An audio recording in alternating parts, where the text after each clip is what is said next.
आज हम लोग देखेंगे एक बहुत महत्वपूर्ण टॉपिक्स जिसका नाम है कार्बन तथा हाइड्रोजन के संतृप्त यौगिकों के सूत्र तथा संरचनाएं।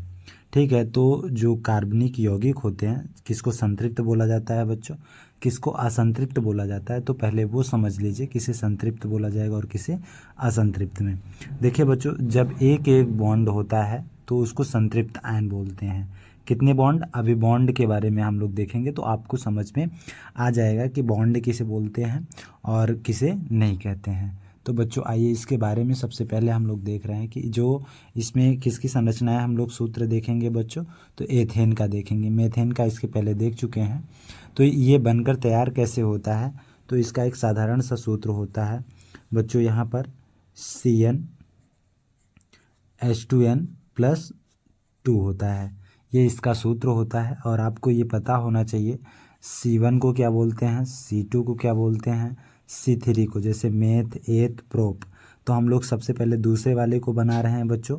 तो यहाँ पर C का मान, मतलब ये N का मान 2 है, तो N का मान यहाँ पर 2 रखोगे और यहाँ पर H हो जाएगा 2 × 2 + 2 हो जाएगा बच्चों।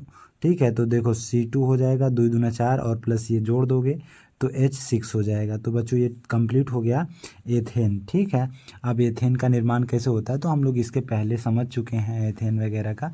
तो हम लोग ये समझ रहे हैं कि इसकी जो संरचना है वो कैसे बनाई जाती है। तो आइए हम लोग सबसे पहले संरचना देखते हैं। इसमें कार्बन की संख्या 2 दी गई है।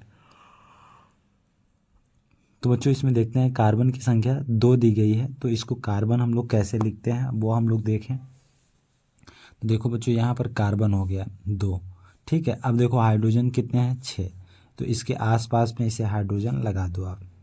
ठीक है, देखो ये इतने हाइड्रोजन आराम से लगा दो आप। ठीक है, तो ये देखो ये इतने हाइड्रोजन्स हो गए।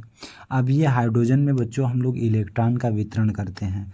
तो इलेक्ट्रॉन का वितरण कैसे किया जाता है, क्योंकि आपको पता होना चाहिए कि जैसे इसमें हम लोग जब इसका इलेक्ट्रॉनिक विन्यास वगैरह और संयोजकता जब पढ़ते हैं तो इसके कोष वगैरह में मैक्सिमम एक कोष में 2, दूसरके में 8, तीसरके में होना चाहिए बच्चों 18, फिर उसके बाद 32 होना चाहिए।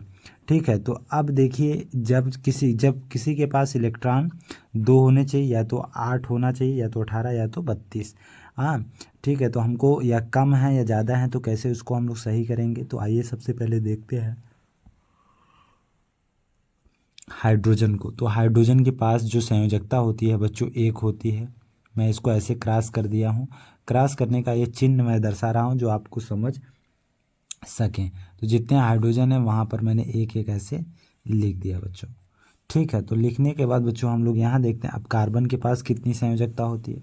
तो कार्बन के पास बच्चों 4 संयोजकताएँ होती हैं। ठीक, देखो ये मैंने इसको ऐसे दर्शा दिया इसकी संयोजकता को।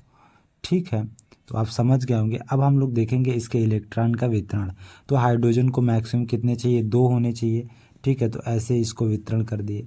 ठीक है बच्चों, इसको ऐसे वितरण कर दिया जाएगा। ठीक, ये देखो ये हाइड्रोजन के पास कितने, 1 थे, एक ने 1 उधार लेकर ये 2 कर लिया। ठीक है, तो सभी हाइड्रोजन ऐसे अपना अपना काम ये कर लेंगे बच्चों। देखो ये ऐसे कर लेगा। ठीक है बच्चों, तो ये इधर से कर लेगा। तो आप समझ गए होंगे। अब देखो इनके पास 2 हैं सबके पास। तो अब ये कोई भी, जैसे उधार हम लोग किसी भी से ले सकते हैं जिसके पास रहेगा। तो अब ये कार्बन कह रहा है कि कार्बन की संयोजकता कितनी है, 4 होनी कितनी चाहिए, 8। 8 कैसे होगी बच्चों की, ये जो अपना उधार किसी को दिया है वो अपना सब उधार ले लेगा। तो जब लेगा तो 1 2 3 4 बचा, होना कितना चाहिए बच्चों, 8, या तो 2 या तो 8। ठीक है, तो अब 2 तो होगा नहीं, अब 8 ही के पास चलना पड़ेगा। तो 4 इनके पास है, तो जो दिया था उनसे उधार ले लेगा उनका खुद का हाइड्रोजन का।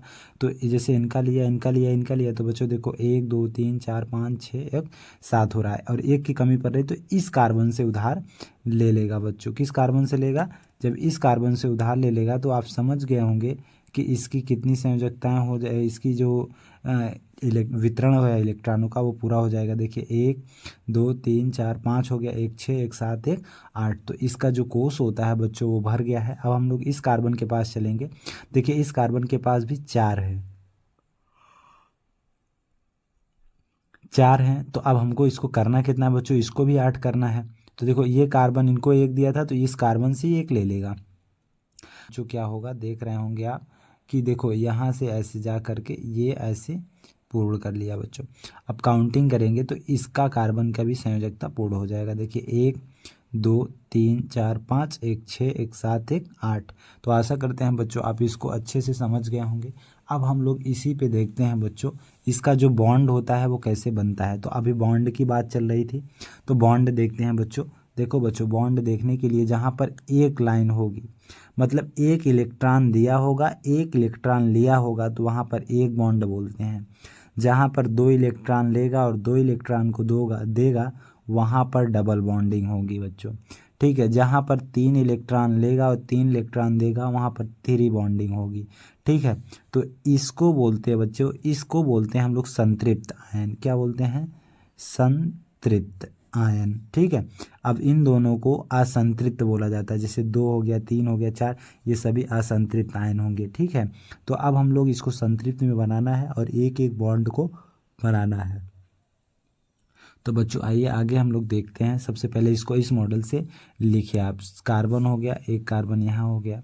अब H पूरे लिख लीजिए जितने H6 हैं ना। ठीक है, ये पूरे H हम लोग कर दिए। देखो अब क्या होगा बच्चों कि देखो हाइड्रोजन एक कार्बन से लिया था और एक दिया था, तो कितने बॉन्ड बनेंगे? एक बॉन्ड। तो यहाँ पर भी बच्चों, यहाँ सभी जगह कितने बॉन्ड बनेंगे? एक एक बॉन्ड बनेंगे। यदि एक बॉन्ड बना है तो इसको क्या बोलेंगे हम लोग? संतृप्त आयन बच्चों बोलेंगे। तो बच्चों आशा करते हैं आप यहाँ तक बहुत अच्छे से समझ गए होंगे।